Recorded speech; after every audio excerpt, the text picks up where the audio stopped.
안녕하세요, 리입니다. 2024년 새해가 밝았습니다. 혼자 있는 게 좋아 팟캐스트 새해 첫 에피소드를 들어와주신 모든 청취자분들 정말 감사드리고요. 올 한해 건강하고 행복한 한 해 되셨으면 좋겠습니다. 저는 이제 막 연말 휴가를 마치고 돌아왔습니다. 사실 업로드가 계획보다 좀 더 늦어지긴 했어요. 왜냐면 제가 한국 오자마자 바로 출근을 해야 됐기 때문에 컨디션 조절이 충분치가 않아서 바로 녹음하기가 좀 어렵더라고요.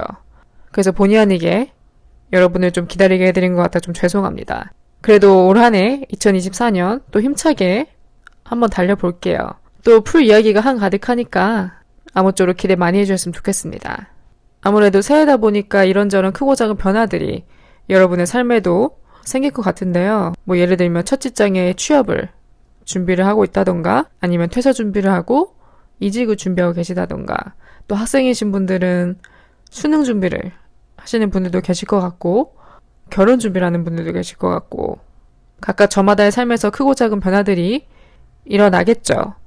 여러분들은 올해 나이가 어떻게 되시나요? 혹시 만 나이를 사용하시나요? 저는 만 나이로 통일된 이후부터는 계속 만 나이로 얘기를 하고 다녔는데 제 주변 사람 분들 대부분은 계속 한국식 나이에 머무르고 계시더라고요. 물론 그 1년 차이가 얼마나 크겠냐마는 그래도 한 살 어려지면 좋지 않나요? 모르겠어요. 저도 이제 나이를 먹다 보니까 한 살 한 살이 굉장히 소중하게 느껴져서 그런 건지 몰라도 어쩔 수 없이 이제 나이를 조금씩 실감하게 되네요. 그래서 오늘은 곧 30대를 바라보고 있는 이 시점에서 제 20세를 한번 돌이켜볼까 해요. 20대 초반 때의 나는 어땠고 중반 때의 나는 어땠고 후반, 지금의 나는 어떤 사람이 되었는지 어떤 변화를 맞이했고 어떤 깨달음을 얻었는지 그 과정 속에서 느낀 것들을 하나하나 좀 자세하게 풀어볼까 합니다. 뭐 이걸 듣고 계신 분들 중에 저보다 나이가 많으신 분들이라면 아, 이 친구는 이렇게 살아왔구나, 20대를 이렇게 보내왔구나 하는 정도로 들어주시면 좋을 것 같고 또 저보다 어리신 분들 아무래도 20대가 가장 고민이 많고 또 방황하는 시기잖아요. 그래서 뭐 진로 고민이나 취업 고민 등등 이런저런 고민을 안고 계신 분들이라면 제 얘기가 조금이나마 도움은 되지 않을까 싶어요. 제가 감히 조언을 드리고자 하는 게 아니라 가끔은 남의 경험도 듣다 보면은 그 속에서 좀 깨달아지는 게 있거든요. 그래서 오늘은 뭐 하나 완전한 게 없었던 저의 20대 여러 가지 실패와 좌절 또 위기에서 얻은 여러 가지 깨달음도 함께 전달해 드릴까 합니다. 그럼 오늘 바로 에피소드 시작해 볼게요. 먼저 20대 초반부터 한번 돌이켜 볼까 합니다. 솔직히 까마득하긴 해요. 너무 오래전이라 까마득하긴 한데 그래도 어렴풋이 기억에 남는 것들은 일단 첫 번째, 진로에 대한 고민이 끊임없었습니다. 제가 만든 이전 에피소드 왜 다들 좋아하는 일을 하라고 할까? 취미가 없어요. 등등 여러 에피소드에서 간략하게 언급은 했었는데 저는 확실한 꿈이 없었어요. 여기서 꿈이라고 한다면 진짜 장래희망. 뭐 어렸을 때 우리가 가지는 그런 부푼 꿈 말고 뭐 의사, 연예인 이런 직업들 말고 진짜 내가 제대로 파보고자 하는 분야, 열정이 있는 분야, 공부해보고 싶은 분야 확실한 길이 없었어요. 갈피를 못 잡았죠. 뭐 어렸을 때야 장래희망에 이런저런 직업 다 갖다 썼지만 이제 중학생이 되고 고등학교 진학을 앞두고 있는 시점에서 인문계나 특성화 중에 한 곳을 선택해야 되는 상황이었거든요. 이제 그때부터 서서히 이 꿈이라는 거에 대해 고민을 하기 시작했는데 이렇다 할 딱 한 가지 답이 없었어요. 떠오르는 게 하나도 없었어요.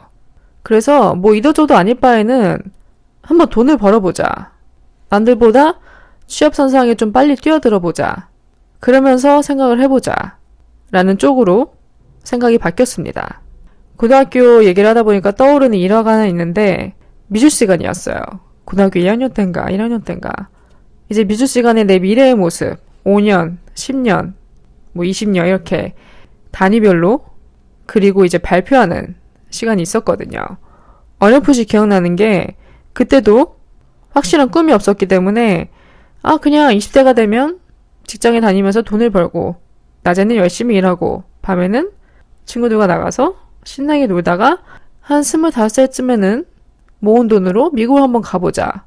여행으로 라고 표현했던 기억이 있어요. 왜 미국이었는지는 몰라요. 그냥 미국이에요.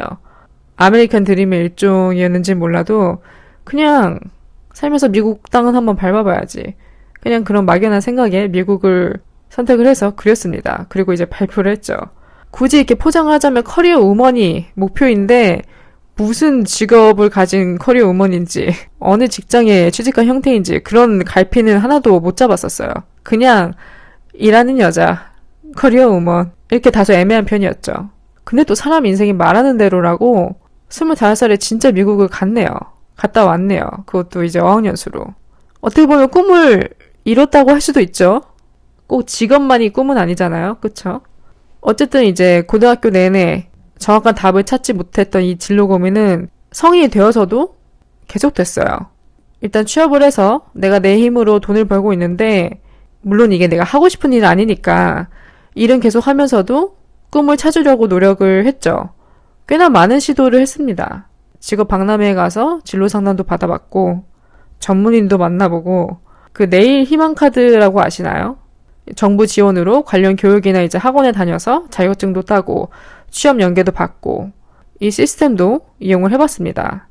나름 시도는 많이 해봤어요. 근데 건진 건 하나도 없었습니다. 그 이유를 생각해보니까 남들이 다 선택하는 분야니까 대체적으로 이 나이 때 이 친구들은 이쪽에 취업을 하니까 이런 자격증을 따니까 그렇게 좀 휩쓸려서 선택했던 분야들이라 열정이란 게 하나도 없었어요. 남들이 컴퓨터 자격증 있네? 그럼 나도 따야 되나? 저 사람은 회계 자격증이 있네? 그럼 나도 따야겠다. 누구는 항공 쪽으로 가네? 누구는 병원에서 일하네? 누구는 어디. 그러다 보니까 이제 여러 분야에 발만 걸치고 파고들지 못한 거죠. 그러다가 나중에는 그냥 거의 포기 상태에 이르렀습니다. 그리고 나이가 어렸기 때문에 딱히 불안하진 않았어요. 몰라요. 그때 그 순간에는 불안감을 얼마나 느꼈는지 몰라도 지금 생각해보면 그렇게 막 불안해 하진 않았던 것 같아요. 어떻게 보면 좀 나이를 믿고 나댄 부분도 있겠죠. 밖에 놀러 나가도 내가 막내고 어딜 가든 다 어리다고 해주니까. 그래서 그 진로 고민은 잠시 이렇게 접어두고 그냥 일하면서 열심히 놀았습니다. 제가 가장 소셜 활동이 활발했던 시기가 입사 초반에서 중반까지인 것 같아요. 초반이 아무래도 제일 활발했죠. 지금 생각해보면 열정이 있었네요. 노는 거에. 주말마다 항상 나갔고 평일에도 일 끝나고 저녁에도 약속 잡고 지금 와서 생각해보면 말도 안 되는 일인데 그때는 그게 가능했습니다. 어렸기 때문에 체력도 받아주고 평생 외출하고 그때 다 했던 것 같아요. 그래서 지금 이렇게 집순이가 된 게 아닐까 싶기도 하고 또 어른들이 이제 노는 것도 다 때가 있다고 누누이 말씀하시는 걸 듣곤 now or never 지금 아니면 언제 놀아 이런 심리였죠. 그렇게 제 포커스가 이제 약간 삼천포로 빠지니까 20세 초반은 일에 대한 책임감이 부족했어요. 기회는 많다 생각했거든요. 뭔가 일이 조금이라도 적성에 안 맞거나 힘들면 쉽게 놓아버렸어요. 그래서 20대 초반을 총 정리를 해보면 방황했죠. 진로 면에서는. 끊임없는 진로 고민과 싸웠으니까. 그러면서도 즐길 거는 다 즐겼던 그런 시기였던 것 같습니다. 그럼 이제 20대 중반으로 한번 넘어가 보도록 하겠습니다. 20대 초반쯤에 한번 위기가 있었어요. 힘들었던 시간. 그때부터 뭐랄까 슬슬 인생이 무엇인지 인생에는 왜 이렇게 변수가 많은지 또 왜 내 뜻대로 되지 않는지 등등 여러 질문들이 마음속에서 조금씩 피어났죠. 근데 그때는 최대한 그런 질문들의 답을 찾는 걸 미뤘어요. 별로 알고 싶지 않았죠. 근데 이제 그런 질문들이 중반에 접어들어서야 다시 한번 좀 곱씹게 되는 계기가 됐던 것 같습니다. 제가 24살쯤에 자취를 시작했습니다. 저는 이 자취가 제 인생에 꽤나 큰 전환점이라고 생각하거든요. 일단 자취를 시작하게 된 계기가 좀 자의반 타의반이었어요. 이전까지는 독립을 할 생각도 해본 적이 없고 준비도 일체 안 되어 있었죠. 저는 제가 처음에 못 살 줄 알았어요. 근데 막상 살아보니까 웬걸? 왜 이제 했나 싶더라고요. 사람은 정은동무이라고 다 살게 되더라고요. 일단 무엇보다 이제 앞으로의 내 의식주는 내가 책임져야 되니까 일에 대한 책임감이 조금씩 강해졌습니다. 그러다 보니까 이제 일을 끝마치고 돌아와서의 그 저녁 루틴을 만들게 됐죠. 그 시간도 이제는 좀 낭비하고 싶지 않다는 생각에 항상 돌아와서 밥도 다 만들어 먹고 그 작디 작은 공간에서 매트 깔고 혼자 운동하고 생전 처음으로 좀 루틴이란 걸 만들게 됐죠. 그리고 이제 일의 중요성을 깨닫게 되니까 노는 거에 맞춰졌던 포커스가 좀 일 쪽으로 다시 몰려왔어요. 비율이 좀 조정이 됐죠. 그래도 주기적으로 친구들을 만나고 그랬지만 그러다가 이제 중간에 친구랑 짧게 일본 여행 계획을 하면서 일본어를 배우고 싶은 마음에 학습지도 한번 해봤고요. 또 일본에 다녀와서 영어 공부 필요성을 절실히 느끼고 바로 시작을 했죠. 이 공부라는 게 늦게 깨달으면 늦게 깨달을수록 더 달게 느껴지더라고요. 그렇게 학생 때 시킬 때는 죽어도 하기 싫더니 이게 나이 들어서 깨달으니까 더 갈급해지는 거예요. 왠지 모를 그 뒤처지는 느낌 때문에. 아니 다른 사람도 이미 이 레벨까지 올라가 있는데 나는 왜 여태까지 뭐하고 살았나? 왜 이제 시작했나?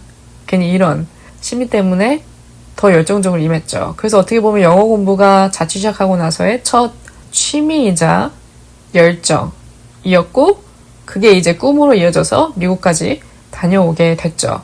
한동안은 좀 이제 공부에 침체기가 왔다가 다시 한번 좀 목표의식에 갈망하게 됐어요. 이제 갔다 왔으니까 끝 이게 아니라 그래 앞으로 이 경험을 또 어떻게 살릴 건지 내가 배웠던 거를 어떻게 써먹을 것인지 그리고 이제 한번 그 여행의 묘미를 깨닫고 나면은 그 다음 여행도 계속 꿈꾸게 되거든요. 그러다 보니까 영어 공부 더 열심히 해야겠다. 다음에 갔을 때 이 정도 회화까지 해봐야지. 점점 목표의식을 높이게 되는 계기가 됐죠. 이 모든 게 다 자취가 아니었으면 불가능했을 거예요. 내 혼자 있는 시간이 아니었으면 불가능했죠. 아예 깨닫지도 못했죠. 그래서 저는 항상 친구들 저한테 물어보면 자취 어떠냐고 저는 항상 추천해요. 한 살이라도 빠를 때 해봐라. 해보고 다시 돌아가는 거랑 안 해보는 거랑 다르다. 저는 그렇게 말합니다. 그리고 이제 살다 보니까 좀 공간에 대한 욕심도 생기더라고요. 첫 시작은 굉장히 작은 집에서 시작을 했는데 아무래도 불편한 게 많다 보니까 좀 더 큰 공간을 원했고 그렇게 한번 이사를 거치고 나서부터는 집을 꾸미는데 또 새로운 관심사가 생겼어요. 제가 원체 좀 그런 걸 좋아하긴 합니다. 집 꾸미기, 인테리어. 핀터레스트에 들어가서 인테리어 사진 보고 저장해놓고 나중에 내가 집 생기면 이렇게 꾸며야지. 그냥 그런 그 자체가 재밌어요. 그것도 마침 이사한 집이 무옵션이라 가구 하나하나 다 사야 되는 상태였죠. 그러다 보니까 내가 내 돈으로 처음으로 침대도 사고 TV도 사고 소파도 사보고 물론 돈은 엄청 깨졌지만 자취의 가장 큰 단점은 돈이죠. 저는 이것 말고 단점은 딱히 없는 것 같아요. 어쨌든 그렇게 내가 내 취향대로 집을 꾸미다 보니까 딱 완성된 모습을 보면 만족감이 상당히 커요. 집에 빨리 들어가고 싶어지고 집에 대한 애정이 커집니다. 비록 자가는 아니지만 또 제가 중간중간에 집태기가 좀 자주 오기 때문에 레이아웃도 맨날 바꿔요. 피곤하게 살긴 하는데 어쩌겠어요. 이게 제 성향인걸. 그래서 자취, 혼자 있는 시간을 통해서 내가 어떤 사람인지, 내가 뭘 좋아하고 뭘 싫어하는지, 어떤 성향인지 하나씩 다 깨닫게 되더라고요. 이전까지는 나라는 사람에 대해서 생각을 해본 적이 없는데 이제야 비로소 혼자 있는 시간을 통해서 나에 대해 하나씩 알아가게 된 거죠. 아직도 현재 진행 중이고요. 그리고 무엇보다 가장 큰 장점은 내가 내 여가 시간을 내 마음대로 유연하게 활용할 수 있다는 거.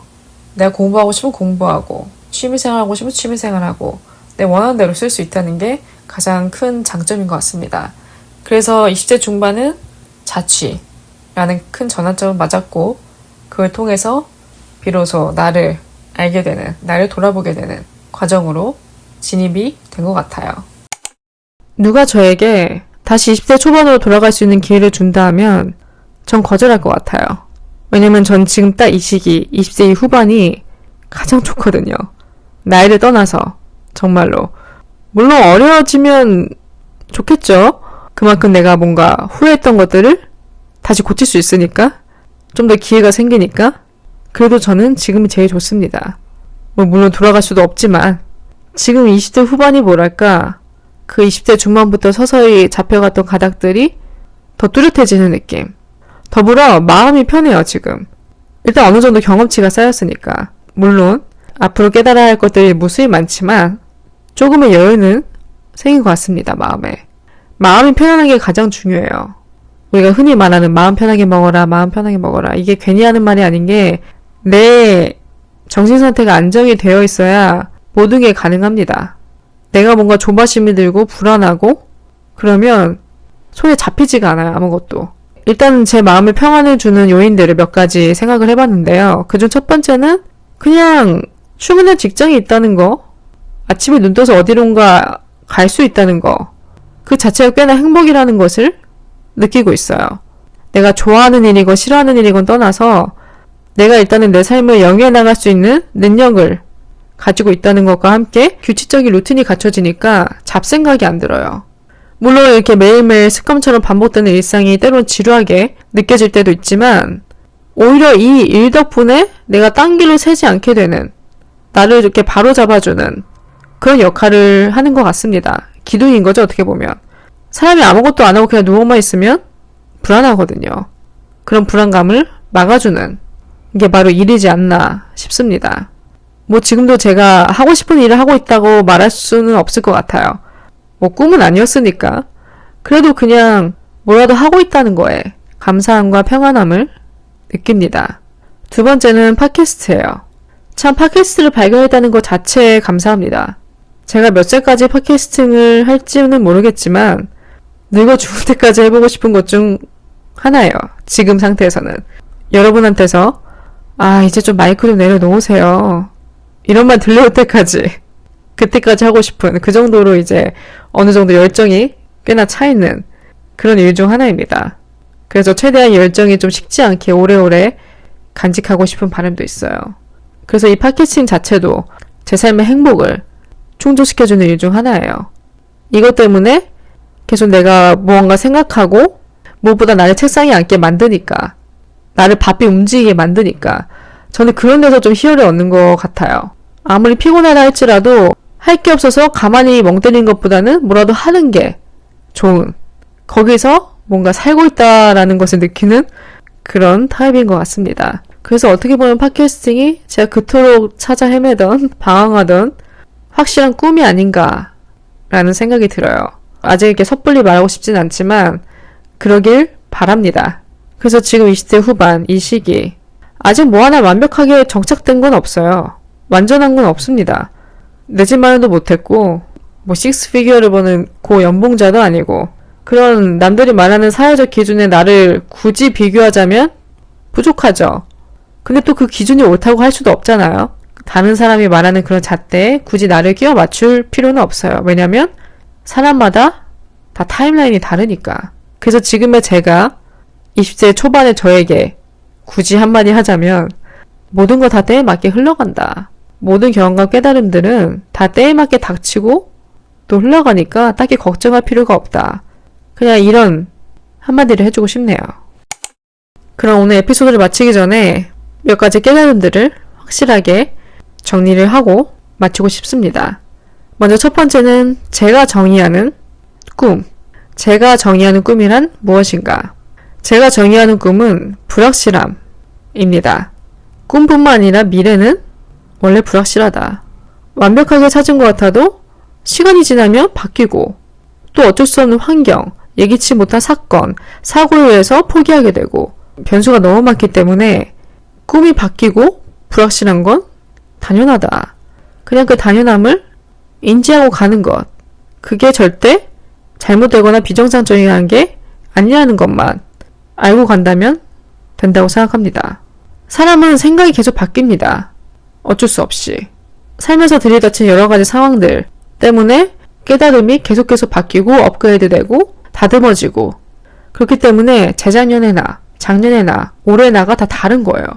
저는 정말 1년이 그게 길다고 생각하진 않지만 작년에 저를 되돌아보면은 가치관이 많이 바뀌었다. 불과 1년 전인데 왜 나는 그때 그 생각을 못했을까? 이렇게 느껴지는 것들이 굉장히 많아요.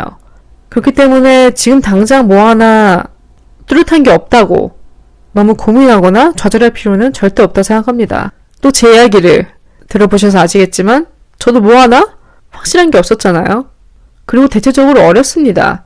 지금도 완벽하게 뭐 어른이라고 할 수는 없지만 학생 때는 20살 되면 다 큰 줄 알았는데, 뭐 29살엔 결혼하고, 완전 큰 성공, 큰 부를 축적하고, 뭐 이런 생각 다 해봤잖아요? 근데 막상 돼보니까 별거 없죠? 모든 걸 갖추고 다 완벽하게 깨닫기에는 이른 시기. 그 다음은 뭐라도 하기입니다. 아무것도 안 하고 있는 것보단 나아요. 뭐라도 하기, 책이라도 읽기, 뭐 관심 있는 분이 한 번이라도 더 들여다보기, 더 알아보기, 검색해보기 등등 그냥 뭐라도 사소한 것부터라도 하나라도 해보는 거. 또 몰라요. 그런 작은 움직임이 나중에 어떤 큰 결과를 안겨다 줄지. 잘 모르겠다. 내가 뭘 하고 싶은지도 모르겠고 꿈도 모르겠고 아무것도 모르겠다 싶을 때는 그냥 아무거나 한번 해보는 거예요. 그래도 사람이 좋아하는 게 하나쯤은 다 있잖아요. 누구나. 내가 좋아하는 거, 내가 관심 있는 거. 그냥 그런 거 한번 알아보는 거예요. 들여다보고. 기회가 된다면 직접 체험해보고. 그렇게 좀 뭐라도 해보는 데서 에너지를 얻고 동기부여를 얻는 것도 최대한 나를 뭔가 지치지 않게 해주는 원동력이 되는 것 같습니다. 마지막은 공부는 끝이 없다. 고등학교만 졸업하면 끝날 줄 알았던 공부가, 대학만 졸업하면 끝날 줄 알았던 공부가 그 이후에도 계속 이어지더라고요. 여기 공부에는 뭐 인생 공부도 포함이 되겠죠. 또 나중에 커서도 공부하고 싶은 분야가 생길 수 있어요. 그럴 가능성이 큽니다. 꼭 뭐 자격증만이 공부가 아니라 내가 내 능력을 키우고 싶어서 하는 공부라던가 취미생활을 좀 더 깊게 파보고자 공부한다던가 회화 실력을 위해서 공부를 한다던가 공부야말로 나이 제약 없이 누구나 접근할 수 있는 것 중 하나잖아요. 그리고 아까 말씀드렸듯이 늦게 하는 공부면 공부일수록 더 갈급해져요. 아, 남들이 저거 할 때 난 뭐 했을까 이런 생각에 갈급함이 더 생기고 끈기가 더 생깁니다. 오히려 늦게 하는 공부가. 그래서 배움의 기회를 놓치지 않는 거, 배움에서 얻어지는 여러 가지 지식, 지혜들이 다 나중에는 피와 살이 됩니다. 또 하나 덧붙이자면 친구 관계 중요하죠. 그쵸? 친구 잘 사귀는 거 중요합니다. 최대한 서로 긍정적인 영향을 줄 수 있는 친구를 곁에 두는 게 베스트입니다. 가끔은 깊은 얘기, 좀 어른스러운 얘기, 다소 애늙은이 같은 그런 주제도 나눌 수 있는 그런 정서적으로 잘 맞는 성숙한 친구를 곁에 두는 게 여러모로 도움이 됩니다. 또 나도 그런 도움을 줄 수 있는 친구가 돼야 하고요. 뭐 빈번히 말하지만 절대 수는 중요하지 않습니다. 친구 수는 절대 중요하지 않아요. 한 명만 있어도 내가 언제든 의지하고 또 도움을 줄 수 있는 사람이라면 그걸로 충분하지 않을까 싶어요. 네, 오늘은 여기까지입니다. 이 외에도 정말 수많은 깨달음들이 있지만 그건 앞으로 또 다른 에피소드에서도 계속 꾸준하게 언급을 해보도록 할게요. 아무쪼록 오늘 제가 전달해드린 내용이 여러분들에게 조금이나마 생각거리를 던져줬다던가 이런저런 크고 작은 깨달음들을 안겨줬다면 저는 정말 더할 나위 없이 감사할 것 같아요. 그래서 올 한 해도 여러분들이 이루고자 하는 목표, 계획들에 한 발 다가갈 수 있는 한 해가 되었으면 좋겠고요. 올해 안에 꼭 모든 걸 다 이루고 성공하고 성취하고 개과천선하고 이런 욕심보다는 내가 작년에 놓쳤던 부분들, 이런 건 좀 더 해볼걸 하는 그런 아쉬움들을 보충하는, 그래서 좀 더 나은 내가 되는 그런 한 해가 되었으면 좋겠습니다. 오늘도 시간 내서 제 이야기를 들어주신 모든 분들 감사드리고요. 저는 또 다음 에피소드로 찾아뵙겠습니다.